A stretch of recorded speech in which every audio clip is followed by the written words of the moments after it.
नमस्कार, आप देख रहे हैं न्यूज़ स्टेट का डिजिटल प्लेटफॉर्म और आपके साथ मैं हूं प्रीति भारद्वाज। देखिए, किसी भी राज्य सरकार की ओर से समय-समय पर तमाम ऐसी योजनाएं चलाई जाती हैं जिसका लाभ सभी लोग उठाना चाहते हैं। हालांकि कुछ एलिजिबिलिटी क्राइटेरियाज होते हैं, उनको ध्यान में रखकर ही लोगों को उसका लाभ मिल पाता है।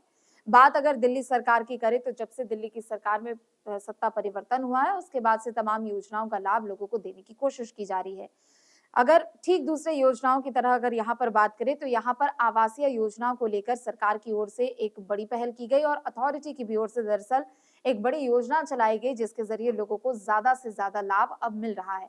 डीडीए की ओर से जन साधारण आवास योजना शुरू की गई और इस आवास योजना के शुरू होते ही तुरंत दिल्ली की हाउसिंग मार्केट में हलचल पैदा हो चुकी है। जी हाँ, दरअसल डीडीए की ओर से 15 जनवरी 2026 को इस योजना को शुरू किया गया और पहले ही दिन सभी के सभी जो फ्लैट्स बिक्री के लिए तैयार थे, उन सभी पर पहले ही दिन एक बहुत बड़ा रिकॉर्ड भी हासिल हुआ। एक तरीके से सभी फ्लैट्स जो हैं वो पहले ही दिन बुक किए जा चुके हैं। हालाँकि फ्लैटों की जो संख्या है, वो भविष्य में आने वाले समय में बढ़ने वाली है, लेकिन पहले ही दिन 679 फ्लैट्स बुक कर लिए गए हैं और एक नया रिकॉर्ड यहाँ पर कायम किया गया है और ये साफ तौर पर दर्शाता है कि सरकार की ओर से खास तौर पर आवासीय योजनाएं जो लाई जाती है उसका असर हो रहा है और आम जनता का भी भरोसा सरकारी योजनाओं पर बढ़ता जा रहा है। अब हम देखिए, हर किसी का ये सपना होता है कि उनका एक घर हो और उस घर में वो रहे, किसी तरह का कोई किराया उनको ना देना पड़े।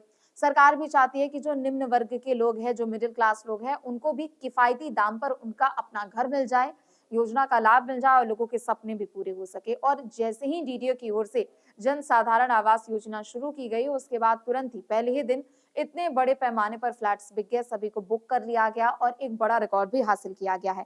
लेकिन इसके अलावा अगर देखा जाए, एक तरफ देखिए सरकारी योजना का लाभ लोगों तक पहुंच रहा है, लेकिन दूसरी तरफ अगर देखा जाए तो लोगों का भी भरोसा, लोगों का भी विश्वास आवासीय योजना में सबसे ज्यादा बढ़ रहा है, जो कि सरकार की ओर से समय-समय पर ऐसी योजनाएं लागू की जाती है। देखिए, लेकिन सफलता केवल अगर बिक्री के आंकड़ों में अगर देखा जाए, तो ये सिर्फ यहीं तक सीमित नहीं है, बल्कि अगर इसके बारे में अगर बात करें तो यहाँ पर जगह को भी देखकर ध्यान में रखा जा रहा है और उसी लिहाज से यहाँ पर किफ़ायती दामों को भी लगाया जा रहा है। अगर दिल्ली की साफ तौर पर बात करें तो सुरक्षित और सुनियोजित तरीके से यहाँ पर रिहायशी इलाकों की बढ़ती मांग को देखते हुए इस योजना को लागू किया गया।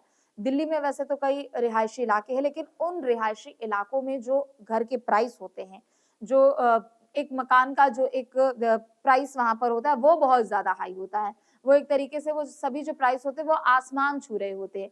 लेकिन ऐसे में एक तरफ जहाँ लोगों का भरोसा सरकारी योजनाओं पर हो रहा है, खास तौर पर सरकारी आवास पर जो लोगों का भरोसा हो रहा है, वो एक तरफ ये भी दर्शाता है कि नए और सुरक्षित पॉश इलाकों को एक तरीके से विकसित करने का काम यहाँ पर किया जा रहा है।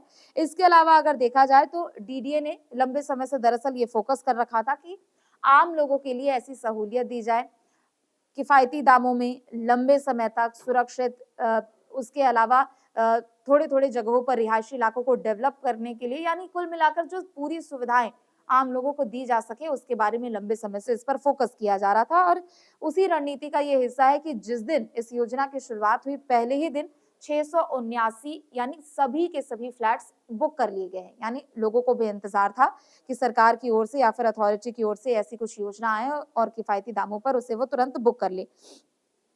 इसके अलावा अगर बात करें तो देखिए, हाउसिंग सेक्टर में निश्चित तौर पर इससे बहुत बड़ा लाभ मिला है। सबसे बड़ी बात तो ये हो गई कि पहले ही दिन सभी फ्लैट्स बुक हो गए। इसके अलावा जो इलाके हैं, जहाँ-जहाँ पर ये डीडीए फ्लैट्स हैं, वहाँ पर इनकी माँग और ज़्यादा बढ़ गई है। यानी एक तरीके से वो लोगों की पसंद में वो जगह आने लगे हैं, जहाँ पर लोग शायद कभी इससे पहले कतराते होंगे घर लेने से और किफ़ायती दामों पे अब घर मिल रहा है, तो लोगों की पसंद लिस्ट में भी वो सामने आए हैं। इसके अलावा अगर फ्लैट्स के विवरण के बारे में अगर बात किया जाए और फिर उनके प्रमुख लोकेशंस के बारे में बात किया जाए तो देखिए, सबसे अधिक फ्लैट जो है इस फेज में वो नरेला A1 से लेकर A4 इलाके में रखे गए हैं, जहां पर 496 फ्लैट्स अकेले हैं। यानी सबसे बड़ा जो इलाका है वो नरेला का इलाका है, जो कि A1 से लेकर A4 तक है। इसकी अगर बात करें तो नरेला के G7 और G8 में 130 फ्लैट्स हैं, जो कि सभी के सभी बुक्स हो चुके हैं। और इसके अलावा अगर रोहिणी की बात करें तो 50 फ्लैट्स यहाँ पर है और नासिरपुर में बात करें तो सिर्फ 3 फ्लैट्स ही है। यानी ये प्रमुख लोकेशंस है। यानी इन लोकेशंस को भी लोगों को पसंद माना जा रहा है और लोग यहाँ पर किफायती दामों पर घर खरीदने से नहीं कतरा रहे हैं। और इन लोकेशंस को भी इसलिए चुना गया है कि कनेक्टिविटी ज़्यादा से ज़्यादा बढ़ जाए। नरेला हो या फिर रोहिणी हो, नासिरपुर हो, मतलब बेहतर कनेक्टिविटी यहाँ पर मिल जाए और थोड़े से जो अलग से इलाके हैं, जो कटे हुए इलाके हैं, उन पर वहाँ पर कनेक्टिविटी बढ़ जाए, आवाजाही वहाँ पर ज़्यादा हो जाए ताकि उनको भी मेन लीग में शामिल किया जाए। कितना कमाया है डीडीए ने इन फ्लैट्स बुकिंग के ज़रिए, ये भी अब आपको बता देते हैं, कितनी कमाई पूरी हुई है। इस फेज़ की अगर पूरी बिक्री की बात करें तो डीडीए ने लगभग 86.81 करोड़ रुपए कमाए हैं, यानी लगभग 87 करोड़, 87 करोड़ रुपए डीडीए ने इस डील के ज़रिए, इस योजना के ज़रिए कमाए हैं। और निश्चित तौर पर ये जो भविष्य की योजनाएँ हैं, उनको ध्यान में रखते हुए बाकी डेवलपमेंट के काम में इसे लाया जाएगा, इनका इस्तेमाल किया जाएगा और साफ तौर पर ये एक तरीके से एक उदाहरण के तौर पर भी है कि लोग प्राइवेट इन्वेस्टमेंट ज़्यादा करते हैं। लोगों को थोड़ा ये असमंजस की स्थिति रहती है, आशंका होती है कि पता नहीं सरकारी अगर जो आवाज़ दिए जा रहे हैं वो उनकी स्थिति कैसी होगी, लोकेशन कहाँ होगी। तो लेकिन ये एक तरीके से एक बहुत बड़ा एग्ज़ाम्पल है कि जिन-जिन इलाकों में ये डीडीए फ्लैट्स बुक हुए हैं, वो लोगों की पहली पसंद बनते जा रहे हैं और हमेशा से सस्टेनेबल डेवलपमेंट की दिशा में ये लगातार आगे बढ़ते जा रहे हैं। तो नरेला हो या फिर रोहिणी की बात कर ले या फिर इसके अलावा तमाम जो अलग-अलग जगहों पर डीडीए के जो फ्लैट्स हैं, वो साफ तौर पर ये बता रहा है कि लोगों की पसंद तो बढ़ती जा रही है, लेकिन एक इन्वेस्टमेंट हब के तौर पर भी इसे देखा जा रहा है। यानी भविष्य में आने वाले समय में अभी जो फ्लैट्स की संख्या वहाँ पर कम होगी, उनको बढ़ाया जा सकेगा और ज़ाहिर-सी बात है कि लोगों का सरकारी आवास योजना पर भरोसा है, तो वो भी संख्या वहाँ पर बढ़ जाएगी और ज़्यादा से ज़्यादा लोग इसमें इन्वेस्ट करेंगे। फिलहाल के लिए बस इतना ही। आप देखते रहें न्यूज़ स्टेट। नमस्कार।